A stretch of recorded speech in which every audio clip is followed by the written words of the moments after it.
Hello friends, उत्कर्ष के इस digital platform पर आप सभी का स्वागत और हार्दिक अभिनंदन। मैं राजवीर आपके समक्ष उपस्थित हुआ हूं राजस्थान इतिहास की महत्वपूर्ण प्रश्नोत्तरी को लेकर। ये प्रश्नोत्तरी विशेषकर आरएस की तैयारी करने वाले स्टूडेंटों के लिए रहने वाली है और इसके अलावा अन्य एग्जाम की प्रतियोगी परीक्षा की जो तैयारी कर रहे हैं उसके लिए भी ये क्लास महत्वपूर्ण होने वाली है।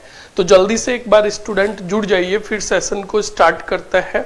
और आज का हमारा जो टॉपिक है आप देख पा रहे हैं, महाजनपद कालीन नगर और उनकी और साथ में सभ्यताएं टॉपिक है। तो जल्दी से स्टूडेंट जुड़ जाइए, फिर सेशन स्टार्ट करता है।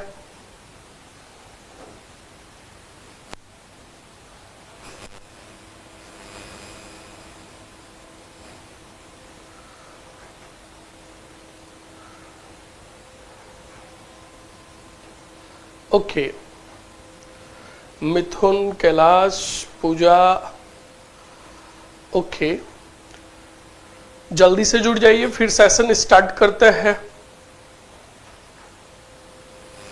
Ram Gopal, very good evening. Start करते हैं। सुमन, प्रिंस वैष्णव, ओके, चलिए देखिएगा स्टूडेंट अच्छे से। पहला क्वेश्चन, 6वीं से 4वीं शताब्दी ईसा पूर्व में मगध के सर्वाधिक शक्तिशाली महाजनपद बनने के लिए उत्तरदायी कारण थे। फर्स्ट, अच्छी उपज, गंगा तथा उप नदियों के कारण आवागमन सस्ता और सुलभ, लोहे की खदानें, महत्वाकांक्षी शासक। जल्दी से बताइए इसका करेक्ट उत्तर क्या होगा।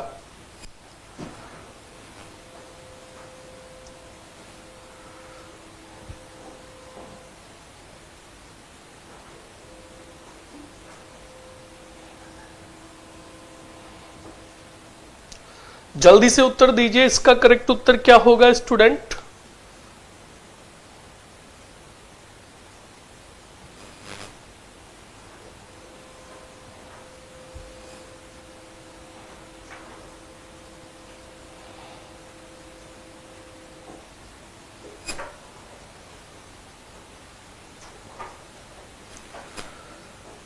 देखते हैं करेक्ट उत्तर किसका जाता है। डी ऑप्शन,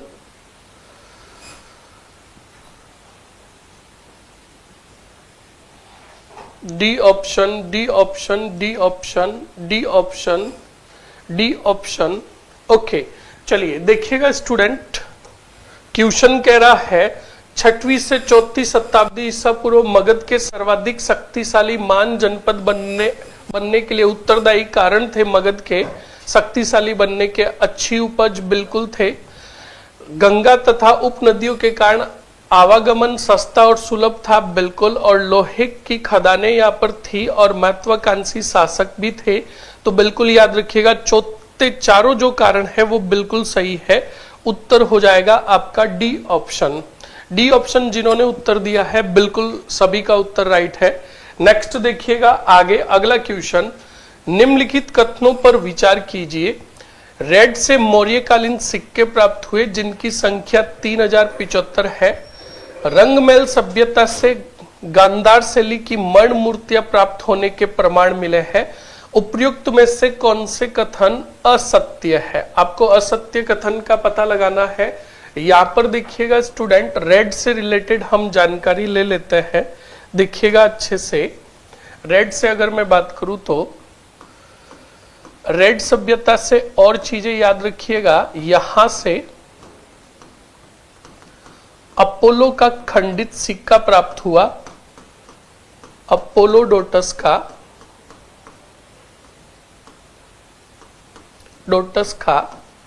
खंडित सिक्का प्राप्त हुआ, खंडित सिक्का प्राप्त, याद रखिएगा इस बात को। उसके अलावा रेड से याद रखना प्राचीन मालव जनपद कालीन, मालव जनपद कालीन सिक्के प्राप्त हुए। अब यहां पर अच्छे से देखिएगा स्टूडेंट, रंगमेल से गांधार शैली की मण मूर्तियां मिली, तो याद रखना रेड से मथुरा शैली की मूर्तियां प्राप्त हुई, मथुरा शैली की मूर्तियां प्राप्त, और साथ ही साथ में मूर्तियों के अंदर वसुंधरा, शालभंजिका व नर्त्यांगना की मूर्ति, नर्तकी की मूर्ति के प्रमाण अगर आपको पूछ ले कहां से मिले तो आप कहोगे रेड से। उसके बाद रंगमहल से रिलेटेड याद रखिएगा स्टूडेंट, रंगमहल से भी मैं प्रमुख प्रमाण आपको बता देता हूं। याद रखिएगा गुरु शिष्य की मूर्ति के प्रमाण, भगवान कृष्ण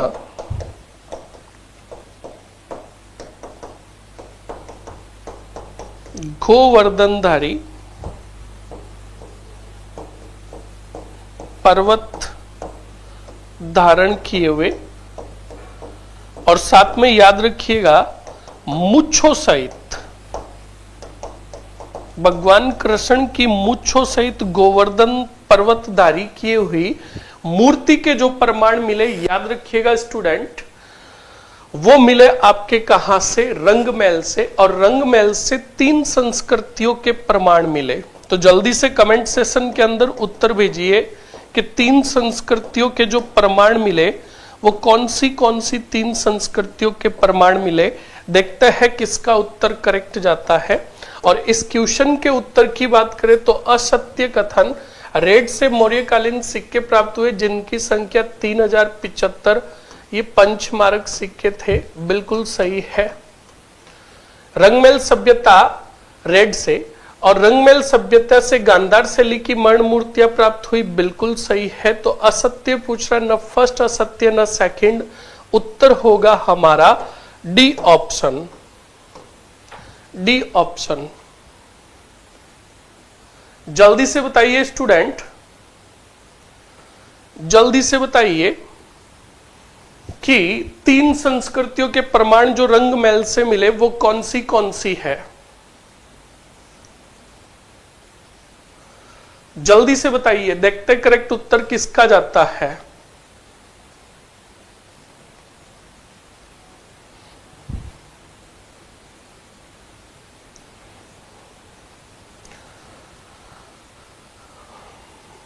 तीन संस्कृतियों के जो प्रमाण मिले, जल्दी से कमेंट सेशन में उत्तर बताइए।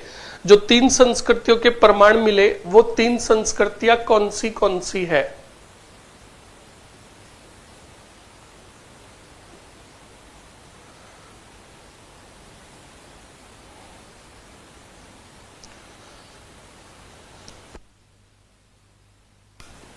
चलिए नेक्स्ट देखिएगा अगला क्वेश्चन। निम्नलिखित कथनों पर विचार कीजिए। पहला कथन जो कह रहा है, बेराट सभ्यता का सर्वप्रथम उत्खनन 1936-37 में दयाराम साहनी के नेतृत्व में किया गया। बेराट में बीजक पहाड़ी, भीमजी की डूंगरी, महादेव डूंगरी पर सिंधु घाटी के समकालीन और मौर्यकालीन अवशेष प्राप्त हुए हैं। उपयुक्त में से कौन से कथन सत्य है। जल्दी से इस क्वेश्चन का उत्तर दीजिए।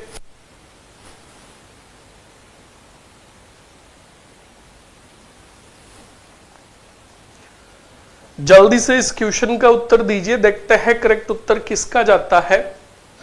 क्वेश्चन कह रहा है बेराट सभ्यता का सर्वप्रथम उत्खनन 1936-37 में राय बहादुर दयाराम साहनी। तो देखिएगा बेराट की मैं सामान्य जानकारी अगर बताऊं तो बेराट आज के समय में अगर मैं जिले की बात करूं तो नए जिले की बात करें तो बहरोड, कोटपुतली,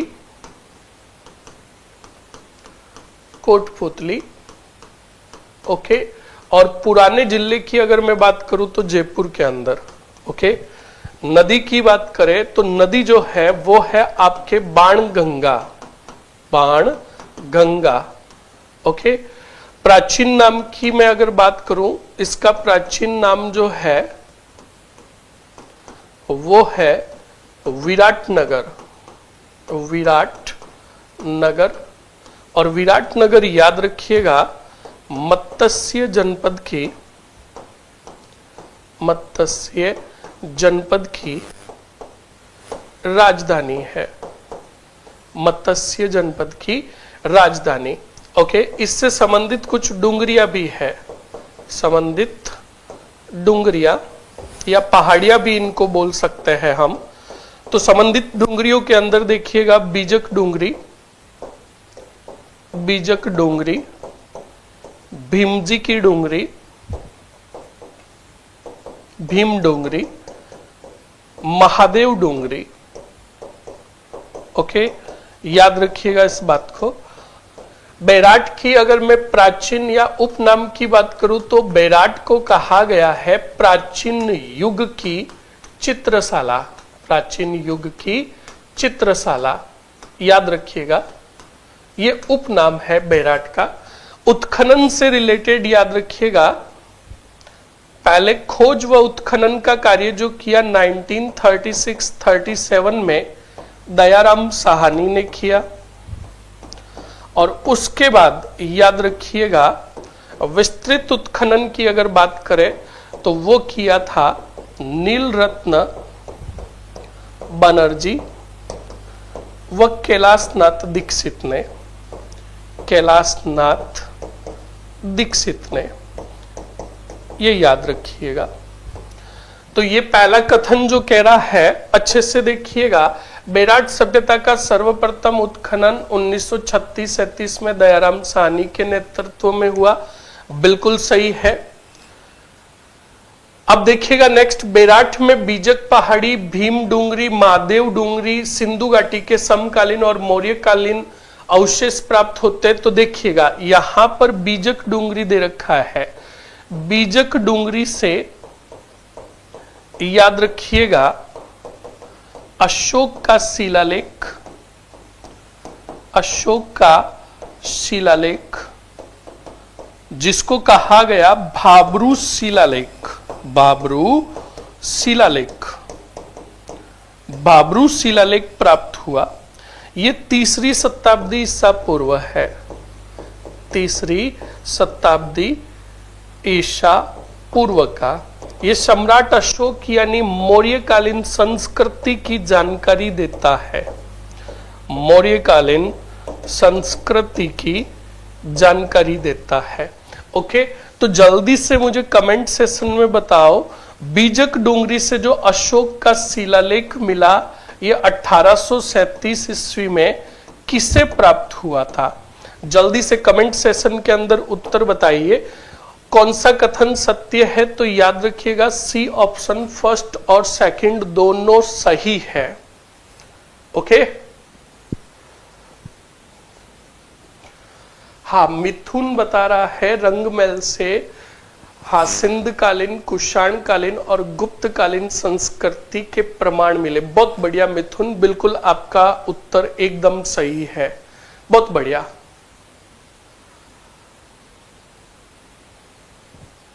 बहुत बढ़िया। कैप्टन बर्ट को प्राप्त हुआ, आरपी मीणा, सोनम, बिल्कुल बहुत बढ़िया। हाँ, बहुत बढ़िया, बिल्कुल सभी का उत्तर एकदम सही आ रहा है, कैप्टन बर्ट। तो जल्दी से बताइए इस शिलालेख को सर्वप्रथम पढ़ा किसने? अशोक के शिलालेख को, भाब्रू शिलालेख को सर्वप्रथम पढ़ा किसने? जल्दी से उत्तर दीजिए।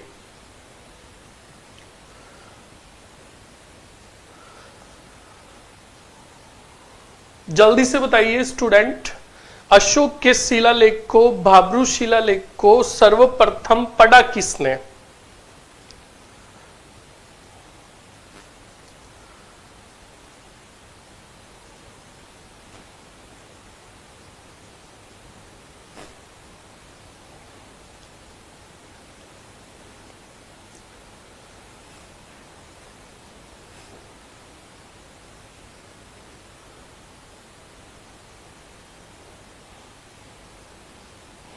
जल्दी से बताइए।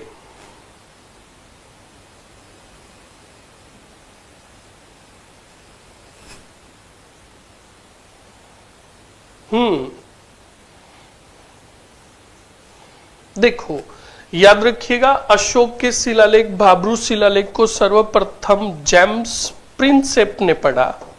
जेम्स प्रिंसेप ने पढ़ा। ये चीज अच्छे से याद रखिएगा।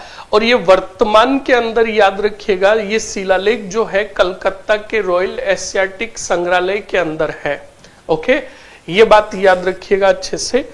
नेक्स्ट देखिएगा अगला क्वेश्चन, सर्वप्रथम जयपुर और इंद्रगढ़ से पत्थर से बनी पूर्व पाषाणकालीन हस्तकुठार हैंडेक्स के प्रमाण किसे मिले? सी ए हेलन, सी ए हैकट, रतन चंद्र अग्रवाल, सेंटन काल। जल्दी से बताइए, इस क्वेश्चन का उत्तर दीजिए, देखते हैं करेक्ट उत्तर क्या होता है। सर्वप्रथम जयपुर व इंद्रगढ़ से पाषाणकालीन हैंडेक्स यानी हस्तकुटार के प्रमाण मिले। ये हस्तकुटार के प्रमाण किससे मिले? जल्दी से उत्तर दीजिए।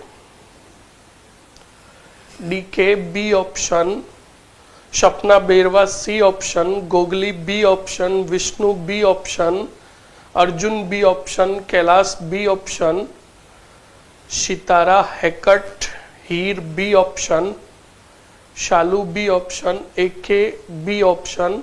ओके, बहुत बढ़िया, बहुत खूब। चलिए देखते हैं student, B option, B option बिल्कुल सही है। सी ए हैकट को याद रखना, जयपुर व इंद्रगढ़ से पत्थर से बनी पाषाणकालीन हस्तकुठार के प्रमाण मिले। हस्तकुठार के प्रमाण मिले। अब यहीं पर देखिएगा दो चीजें और तीन चीजें मैं और बता देता हूं। राजस्थान पुरातत्व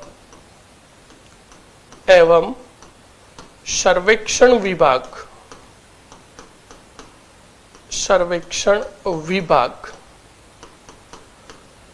की स्थापना, ओके, इसके ऑपोजिट भारतीय पुरातात्विक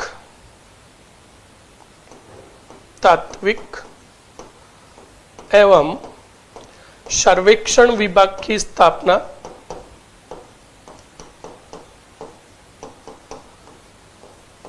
ओके, और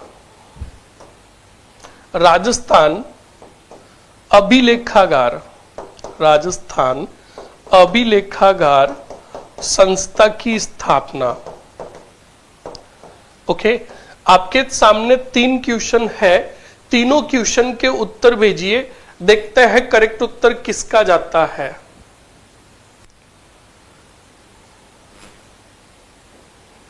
Saddam Meena RPSC second grade, C A हैकट, देखते हैं करेक्ट उत्तर जाता है या नहीं जाता है। तीनों के उत्तर भेजिए, देखते हैं किसका उत्तर करेक्ट जाता है। हाँ, विष्णु का उत्तर आ रहा है 1871, ठीक है। किसका? राजस्थान पुरातत्व एवं सर्वेक्षण का। विष्णु का बिल्कुल 1871, ACL कालाइल, बहुत बढ़िया। ओके, देखिएगा अच्छे से, स्थापना बिल्कुल 1871-72 एल कालाइल द्वारा।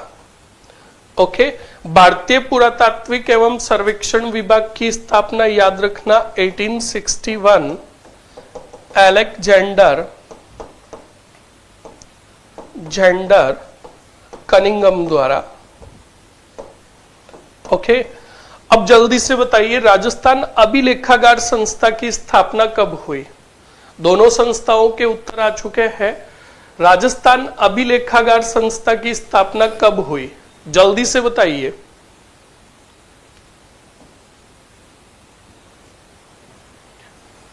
देखते हैं किसका उत्तर करेक्ट जाता है।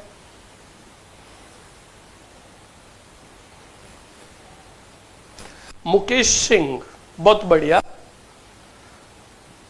सितारा शर्मा, बहुत बढ़िया। प्रतिहार मीणा, बहुत बढ़िया।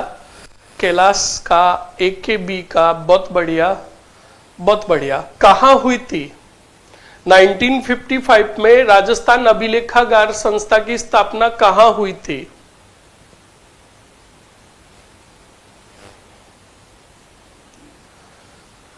हाँ, बहुत बढ़िया।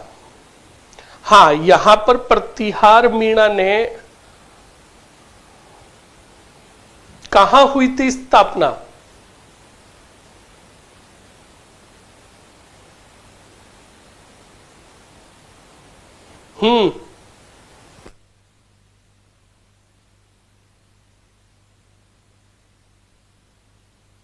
तो याद रखना, स्थापना जब हुई थी 1955 में, तब जयपुर के अंदर हुई थी, और 1960 के बाद इसे बीकानेर भेज दिया गया, और वर्तमान में भी जो ये संस्था है बीकानेर के अंदर है। ओके, हाँ, जयपुर में हुई सर्वप्रथम, बहुत बढ़िया, बिल्कुल। प्रतिहार मीणा का पहले भी उत्तर सही था, बाद में इन्होंने थोड़ा करेक्शन करके वापस भेजा। बहुत बढ़िया, बहुत खूब। नेक्स्ट आगे देखिएगा स्टूडेंट, अगला क्वेश्चन, आहड़ के संबंध में निम्नलिखित कथनों पर विचार कीजिए। आहड़ सभ्यता से नारी की खंडित मूर्ति के प्रमाण मिले। इस सभ्यता को ताम्रयुगीन सभ्यताओं की जननी कहा जाता है। उपयुक्त में से कौन सा कथन सही नहीं है? जल्दी से उत्तर दीजिए। देखते हैं, करेक्ट क्वेश्चन कह रहा है दोनों कथनों को पढ़िए और पता कीजिए कि निम्न में से कौन सा कथन असत्य है। असत्य का आपको पता लगाना है। उत्तर आ रहा है बी ऑप्शन, बी ऑप्शन, बहुत बढ़िया। देखते हैं, आहड़ सभ्यता से नारी की खंडित मूर्ति के प्रमाण बिल्कुल मिले। इस सभ्यता को ताम्रयुगीन सभ्यताओं की जननी कहा गया, नहीं कहा गया। आहड़ को के उपनाम देख लीजिएगा अच्छे से। उपनाम की अगर मैं बात करूं तो इसे ताम्रवती नगरी कहा गया, ताम्रवती नगरी कहा गया, ताम्रवती नगरी कहा गया। इससे और अगर इस आहड़ के उपनाम की मैं बात करूं तो शिलालेखों में इसका नाम मिलता है आघाटपुर। स्थानीय भाषा में धुलकोट का उत्खनन होने के कारण इसको धुलकोट सभ्यता कहा गया। बनास नदी के मुहाने सबसे समृद्ध नगर स्थित होने की वजह से इसे बनास संस्कृति सभ्यता भी कहा गया, बनास संस्कृति सभ्यता भी कहा गया, और इसे मर्तकों का टीला भी कहा गया, मर्तकों का टीला। और 8 बार बस्सी सभ्यता भी कहा गया, 8 बार बस्सी सभ्यता भी कहा गया। ये भी बात आप अच्छे से ध्यान रखिएगा। तो दूसरा कथन जो है आहड़ से रिलेटेड सत्य नहीं है, तो उत्तर हो जाएगा हमारा बी ऑप्शन। ओके, हाँ, गणेश्वर सभ्यता को कहा गया, बिल्कुल सही है। ताम्रयुगीन सभ्यताओं की जननी यहां लिख देते हैं, गणेश्वर सभ्यता को कहा गया। नेक्स्ट देखिएगा अगला क्वेश्चन, निम्नलिखित कथनों पर विचार कीजिए। गणेश्वर सभ्यता से जो मिट्टी के बर्तन प्राप्त हुए हैं उन पर कर्पशवर्णी मर्द भांड के प्रमाण मिले। गणेश्वर सभ्यता को ताम्रवती नगरी भी कहा जाता है। उपयुक्त में से कौन सा कथन सत्य है? थोड़ा अच्छे से देखिएगा, आपको उत्तर ऑटोमेटिकली मिल जाएगा। तो जल्दी से इसका उत्तर दीजिए, देखते हैं करेक्ट उत्तर किसका जाता है।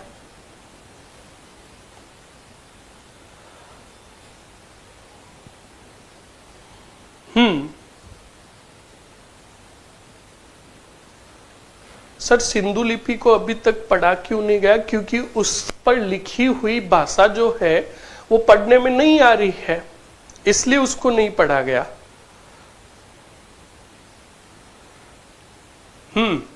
B option, B option, C option, A option. हाँ, चलिए देखिएगा अच्छे से स्टूडेंट, गणेश्वर सभ्यता से जो मिट्टी के बर्तन मिले हैं वहां पर उन बर्तनों पर कप्पी स्वर्णी यानी कृपी स्वर्णी का मतलब काले रंग के मर्दभांड, काले रंग के मर्दभांड प्राप्त हुए, तो बिल्कुल हुए।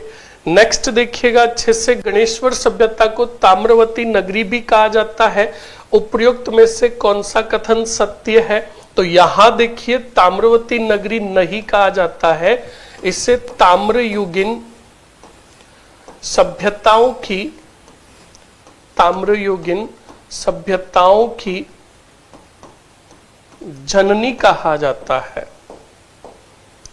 ये बात आपको अच्छे से याद रखिएगा स्टूडेंट। अब देखिएगा अच्छे से, गणेश्वर से रिलेटेड हम कुछ एग्जाम की दृष्टि से जो महत्वपूर्ण प्रमाण है वो पढ़ लेते हैं। गणेश्वर सभ्यता याद रखिएगा, नंबर फर्स्ट, पत्थर से निर्मित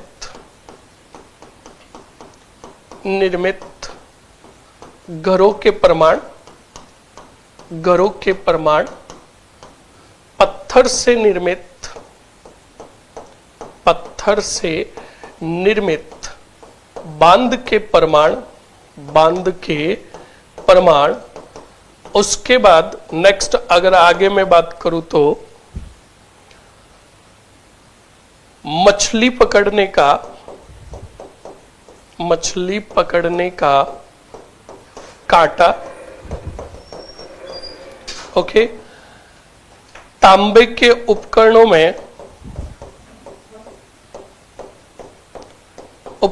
में 90% तांबे की शुद्धता, याद रखिएगा, यानी मिश्रित धातु से अपरिचित, मिश्रित धातु से अपरिचित। और एक जो पॉइंट है ये बड़ा महत्वपूर्ण पॉइंट है और एग्जाम में कई बार यहां से क्वेश्चन भी पूछता है, दोहरी या दो सिरों वाली पेचदार ताम्र सुई के प्रमाण कहां से मिले? तो आप कहोगे गणेश्वर से। तो कह रहा है कौन सा कथन सत्य है? तो फर्स्ट कथन सत्य है, उत्तर हो जाएगा हमारा ए ऑप्शन। ओके, हाँ जी, 90% pure copper, 99% pure copper. Okay, हाँ जी। नेक्स्ट चलिए आगे देखिएगा स्टूडेंट, निम्नलिखित में से कौन से ग्रंथ 16 महाजनपदों की सूची प्रदान करता है? जल्दी से बताइए। यानी 16 महाजनपदों की जो सूची मिलती है वो कौन से ग्रंथों के अंदर मिलती है? अंगुत्तर निकाय, महावस्तु और भगवती सूत्र। जल्दी से बताइए।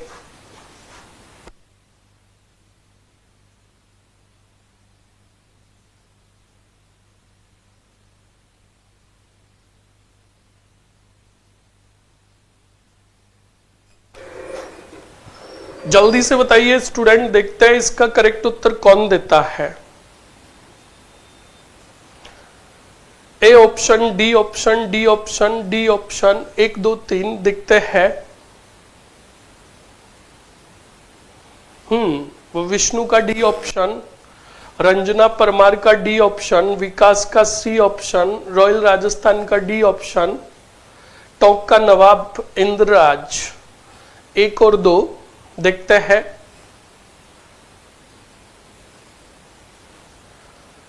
चलिए देखिएगा स्टूडेंट, डी फॉर डन देखते हैं।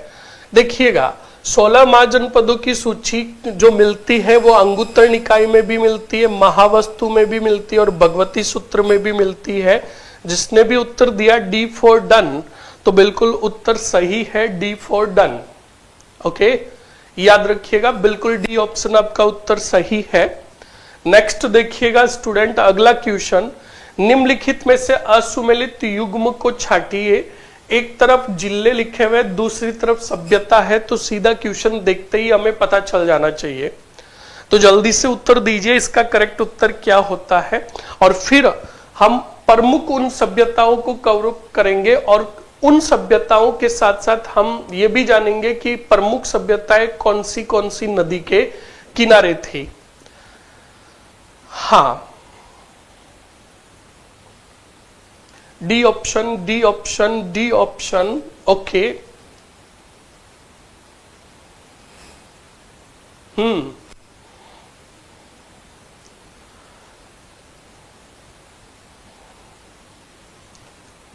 ओके, चलिए देखिएगा, कालीबंगा हनुमानगढ़ ठीक है, आहड़ उदयपुर ठीक है, गणेश्वर, सीकर, बैराठ जो है याद रखिएगा पुराने जिलों की अगर बात करें तो जयपुर, और नए की बात करें तो कोटपुतली, बहरोड, तो उत्तर हो जाएगा डी ऑप्शन। अब देखिएगा नदियों के किनारे, नदियों के किनारे सभ्यताएं, तो देखिएगा कौन सी सभ्यता कौन सी नदी के किनारे थी वो हम यहां पर कवर अप करेंगे। तो देखिएगा सबसे पहले कालीबंगा से शुरू करते हैं। तो कालीबंगा जो सभ्यता थी, कालीबंगा याद रखिएगा घग्गर नदी के किनारे, वैदिक भाषा में इसे सरस्वती नदी कहा गया। ओके, नेक्स्ट देखिएगा कालीबंगा के बाद आहड़ सभ्यता आयड़ नदी के किनारे, आयड़ नदी के किनारे। गणेश्वर की बात करें तो गणेश्वर कांतली नदी के किनारे, कांतली नदी के किनारे। बैराठ की अगर बात करें तो बैराठ याद रखिएगा बाणगंगा नदी के किनारे। उसके बाद बागोर की अगर बात करें तो बागोर जो है याद रखना कोठारी नदी के किनारे, कोठारी नदी। जोधपुरा सभ्यता, पूरा सभ्यता याद रखिएगा ढील नदी, सॉरी साबी नदी के किनारे, साबी नदी के किनारे। उसके बाद नौह सभ्यता, और नौह सभ्यता से याद रखिएगा रूपा रेल नदी के किनारे, रूपा रेल नदी के किनारे। उसके बाद ढील नदी के किनारे जो है वो है रेड सभ्यता, रेड सभ्यता ढील नदी के किनारे। ओके, तिलवाड़ा सभ्यता, तिलवाड़ा सभ्यता लूणी नदी के किनारे, लूणी नदी के किनारे। ओके, उसके बाद गरदड़ा सभ्यता, सभ्यता छाजा नदी के किनारे, छाजा नदी के किनारे। ये बात आप अच्छे से याद रखिएगा स्टूडेंट। ओके, याद रखिएगा। तो यहां पर अच्छे से देख लीजिएगा, हमने प्रमुख सभ्यता स्थल जो प्रमुख नदियों के किनारे है उन सब की अच्छे से एक टेबल बना ली। ओके, हाँ चलिए नेक्स्ट आगे देखिएगा। अगला क्वेश्चन, निम्नलिखित कूट फर्स्ट को सेकंड को सही सुमेलित कर इनका विकल्प का चयन कीजिए। मलाह सभ्यता, कुराड़ा सभ्यता, किरोड़ोत सभ्यता, ओजियाना सभ्यता। आप सुमेलित कीजिए। इसके अलावा इनकी स्पेसिफिक बातें मैं बता देता हूं। मलाह सभ्यता याद रखिएगा यहां से तांबे का हारपून प्राप्त हुआ, तांबे का हारपून प्राप्त, तांबे का हारपून प्राप्त। कुराड़ा सभ्यता औजारों की नगरी कहा गया, औजारों की नगरी। तांबे की चूड़ियां प्राप्त, प्राप्त। ओके, साबुत मिट्टी के बर्तन, साबुत मिट्टी के बर्तन। डिलक्स इंग्लिश में कहा गया deluxe type where, deluxe type where. Okay, अब मिलान करते हैं। मलाह सभ्यता भरतपुर, कुराड़ा सभ्यता नागौर, किरोड़ोत सभ्यता जयपुर और ओजियाना सभ्यता भीलवाड़ा। 3 1 4 2, 3 1 4 2 ए ऑप्शन के अंदर उत्तर पड़ा है आपका। ओके,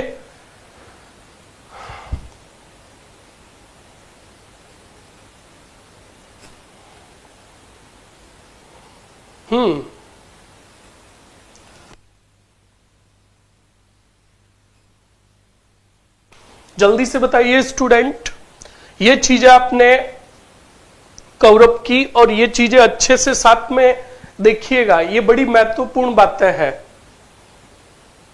मैं कुराड़ा नागौर से हूं सर जी। महेंद्र, बहुत बढ़िया, बहुत ही बढ़िया। तो देख लीजिएगा, आपके कुराड़ा का जिक्र हो रहा है, औजारों की नगरी का आ गया। और इन कुराड़ा सभ्यता का याद रखना, यहां से ईरानी शैली के भी प्रमाण मिले। ओके, चलिए नेक्स्ट देखिएगा स्टूडेंट आगे। अगला क्वेश्चन, निम्नलिखित में से गलत युग्म को छाटिए। एक तरफ आपके जनपद दे रखे हैं और जनपद के सामने वर्तमान का क्षेत्र दे रखा है, तो इनमें से असुमेलित कौन सा है? जल्दी से बताइए।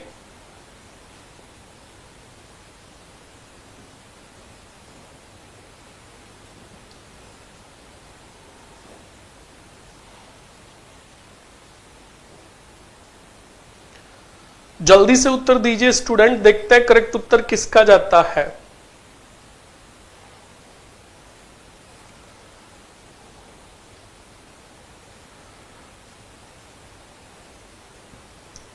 B option, B option, B option, बहुत बढ़िया।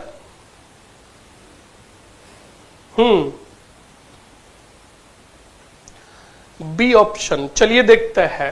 सूरसेन जनपद भरतपुर, ठीक है। योदय जनपद टोंक, सीवी जनपद उदयपुर और साथ में आप चित्तौड़ भी लिख दीजिए, चित्तौड़। और मत्स्य जनपद अलवर। तो देखिएगा, जैसे सूरसेन सही है। योदय जो है, याद रखना, इसमें हनुमानगढ़ का क्षेत्र आता था, हनुमानगढ़, हनुमानगढ़। और श्री गंगानगर का।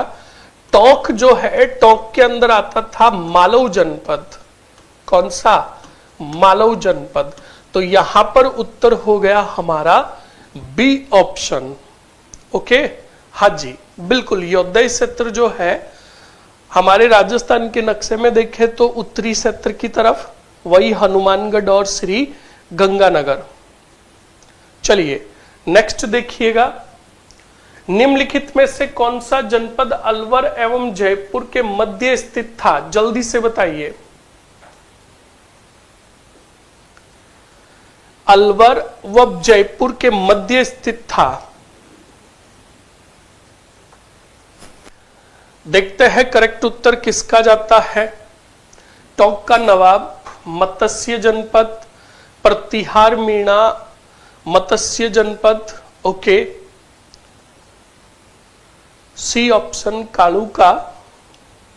ओके, रंजना का सी ऑप्शन, लक्ष्या का सी ऑप्शन, मीना का सी ऑप्शन। ओके, वैशाली का सी ऑप्शन। बहुत बढ़िया, बहुत खूब।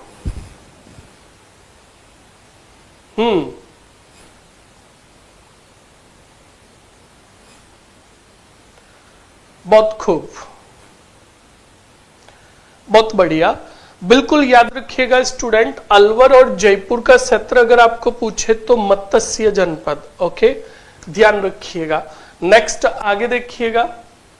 निम्नलिखित में से पूरा पाषाणकालीन स्थल नहीं है।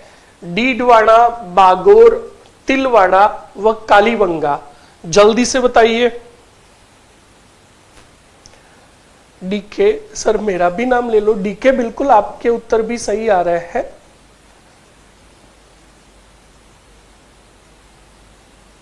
जल्दी से बताइए स्टूडेंट। हाँ, राजन्य भी है। पर याद रखना जयपुर साथ में है तो ये आ जाएगा आपका वही मत्स्य जनपद, जो विराटनगर जो अभी हमने पीछे पढ़ा है।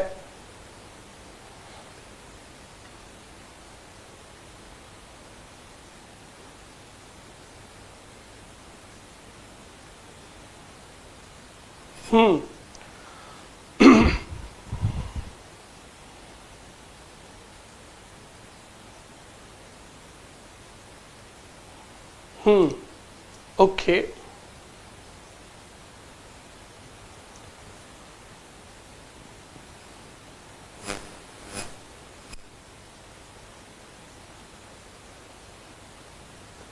चलिए ओके, देखिएगा स्टूडेंट, निम्नलिखित में से पूरा पाषाणकालीन स्थल नहीं है, डीडवाना है, बागोर है, तिलवाड़ा है। ये तीनों पूरा पाषाणकालीन स्थल है, पूरा पाषाणकालीन स्थल, याद रखिएगा। और कालीबंगा जो है ये पूरा पाषाणकालीन स्थल नहीं है। तिलवाड़ा याद रखिएगा, 2 पॉइंट इसके अच्छे से याद रखोगे। प्राचीन मानव की स्थली अगर आपको पूछ ले किसे कहा गया तो याद रखिएगा वो कहा गया तिलवाड़ा को। बागोर से याद रखिएगा 5000 ईसा पूर्व पशुपालन व कृषि के प्रमाण, पशुपालन और कृषि के प्रमाण कहां से मिले? बागोर से। तो ये बातें दोनों अच्छे से ध्यान रखिएगा।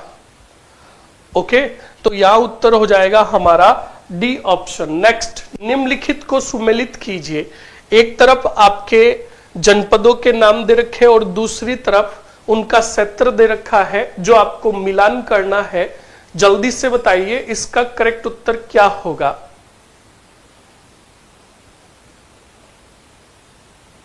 जल्दी से बताइए।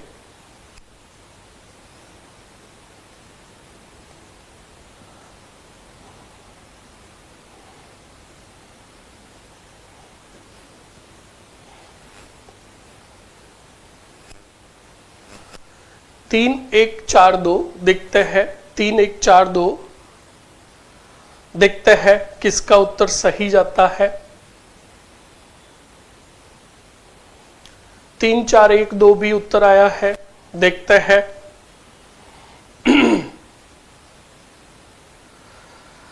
सी ऑप्शन लक्ष्य का भी उत्तर आया है, मुकेश का भी C option, C option, C option, C option.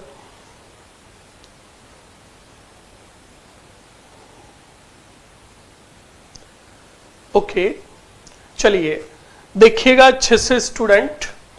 बात करते हैं मालव जनपद। तो मालव जनपद जो है याद रखना, मालव जनपद में आता है नगर। कौन सा? नगर। तो ए में हो गया 3। ओके, राजन्य की अगर मैं बात करूं तो राजन्य में याद रखिएगा स्टूडेंट आ जाएगा आपका अलवर। ओके, राजन्य के अंदर देखो, अभी देख लेते हैं राजन्य और सालवर। या देखो शिवी, और सीवी जनपद के अंदर आ जाएगा नंबर 2। तो फर्स्ट में 3 2 है। फिर देखिएगा सीवी जनपद की राजधानी कौन सी थी? नगरी।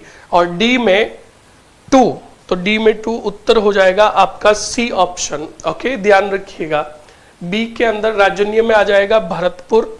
Okay, 4 number. और शाल्व के अंदर आ जाएगा अलवर 1 नंबर।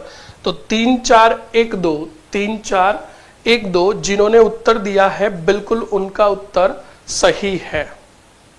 ओके, हाँ, डी में 2 मालव जनपद। हाँ बिल्कुल, यहां पर एक बात याद रखिएगा, मालव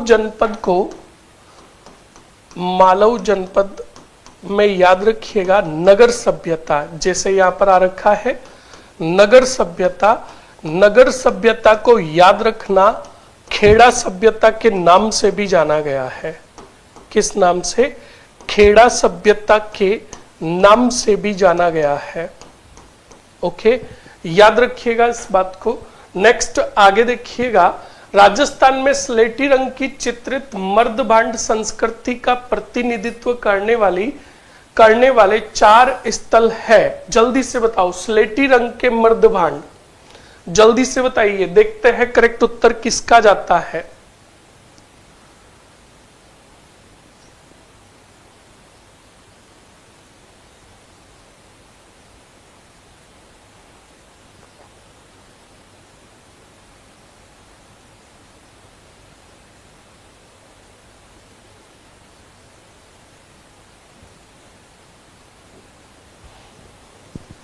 जल्दी से बताइए।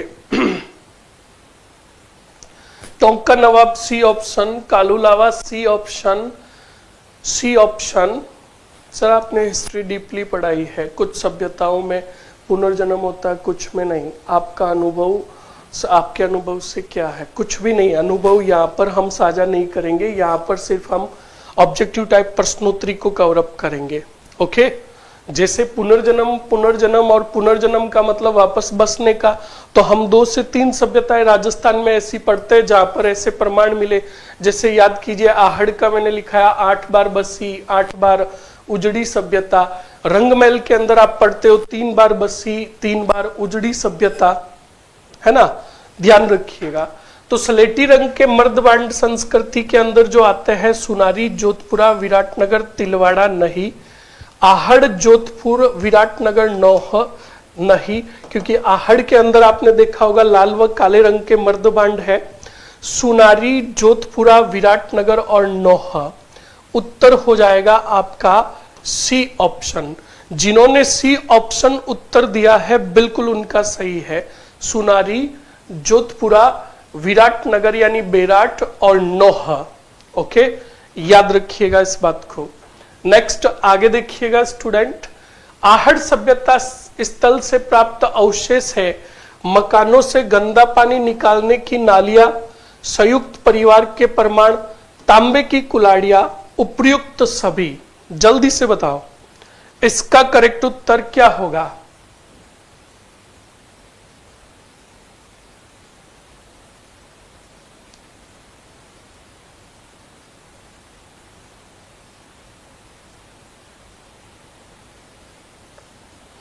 जल्दी से बताइए स्टूडेंट, इसका करेक्ट उत्तर क्या होगा।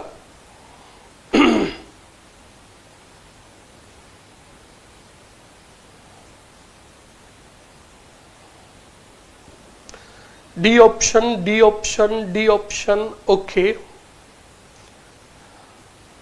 हाँ, उपरोक्त सभी, उपरोक्त सभी, बहुत बढ़िया। चलिए, तो यहां पर उत्तर हो जाएगा आपका डी ऑप्शन, उपयुक्त सभी। याद रखिएगा, आहड़ सभ्यता से मकान से गंदे पानी निकलने की नालियां बिल्कुल मिली है। संयुक्त परिवार के प्रमाण आपने देखा होगा, घरों से एक से अधिक चूल्हे के प्रमाण, जिससे अंदाजा लगाया गया कि आहड़ के अंदर संयुक्त परिवार के रूप में रहते थे। और तांबे की यहां से क्या प्राप्त हुई, कुल्हाड़ियां प्राप्त हुई। ओके, हाँ जी। नेक्स्ट देखिएगा, देखिएगा स्टूडेंट, सबसे महत्वपूर्ण सूचना जो शिद्दत से अपने कॉम्पिटिटिव एग्जाम की तैयारी कर रहे हैं, तो देखिएगा उन विद्यार्थियों के लिए जो अपने एक परीक्षा के लिए एक मतलब जिसकी तैयारी कर रहे हैं उसका एक विश्लेषणात्मक अध्ययन करना चाहते हैं, तो उत्कर्ष लेकर आया है राजस्थान की आरएस एसआई भर्तियों के लिए एक स्कॉलरशिप टेस्ट। ये टेस्ट याद रखिएगा 25 जुलाई 6 बजे से लेकर 26 जुलाई रात को 12 बजे तक आप ऑनलाइन दे पाएंगे। केवल लाइव टेस्ट देने वाले विद्यार्थी ही छात्रवृत्ति के लिए मान्य होंगे। और जो इस स्कॉलरशिप टेस्ट में भाग लेता है और उनकी रैंक टॉप 1000 में आती है, तो टॉप 1000 विद्यार्थियों के लिए आरएसएसआई के सभी कोर्सेज टेस्ट सीरीज पर 30% तक का डिस्काउंट मिल रहा है। टॉप 100,000 के बाद टेस्ट देने वाले विद्यार्थियों के लिए, पीछे जो बचे विद्यार्थियों के लिए फ्लैट 20% का भी डिस्काउंट मिलता है। तो बिल्कुल इस स्कॉलरशिप टेस्ट में भाग ले और परखे कि अपनी तैयारी कैसी चल रही है। और उत्कर्ष के साथ अपने इस अधिकारी बनने का सफर आप तय करते हैं और कोई आप आरएस का, एसआई का कोई भी कोर्स ज्वाइन करते हैं, टेस्ट सीरीज ज्वाइन करते हैं, तो आपको 30% तक का बड़ा डिस्काउंट मिलेगा। ओके स्टूडेंट, नेक्स्ट देखिएगा, आरएस फाउंडेशन निर्मल बैच 6.0 बैच स्टार्ट हो रहा है। ये लाइव फ्रॉम स्टूडियो रहेगा, बोथ ऑफ बैच है, निर्मल बैच, निर्मल इंग्लिश मीडियम बैच है। ओके, तो जो भी तैयारी कर रहे हैं बिल्कुल इस बैच से जुड़े। RS foundation batch live from classroom Jodhpur से भी स्टार्ट हो रहा है, जयपुर से भी स्टार्ट हो रहा है। नेक्स्ट देखिएगा, जयपुर व जोधपुर सेंटर पर नए ऑफलाइन बैचेस भी प्रारंभ हो रहे हैं। आरएस फाउंडेशन बैच है, pre plus mains plus interview तक की पूरी तैयारी होगी। ओके, दोनों का एड्रेस दे रखा है, प्लस साथ में हेल्पलाइन नंबर भी दे रखे हैं, तो इन हेल्पलाइन नंबर पर कॉल करके जानकारी ले बैचेस की। ओके, तो कल का जो सेशन रहने वाला है देख लीजिएगा, कल हमारा सेशन रहेगा सभ्यताओं से रिलेटेड। ओके, सभ्यताओं से रिलेटेड सेशन रहेगा, याद रखिएगा। सेकंड सेशन है ये सभ्यताओं का, ध्यान रखना इसमें टॉप लेवल के क्वेश्चन आएंगे। ओके, तो अच्छे से सभ्यताओं को कवर अप करें और कल इसी समय 6 बजे क्लास से जुड़े। तो मिलता है कल इसी टाइम 6 बजे। पढ़ते रहे, उत्कर्ष के साथ जुड़े रहे और अपनी तैयारी को अंजाम दे। मिलते हैं कल, तब तक के लिए जय हिंद।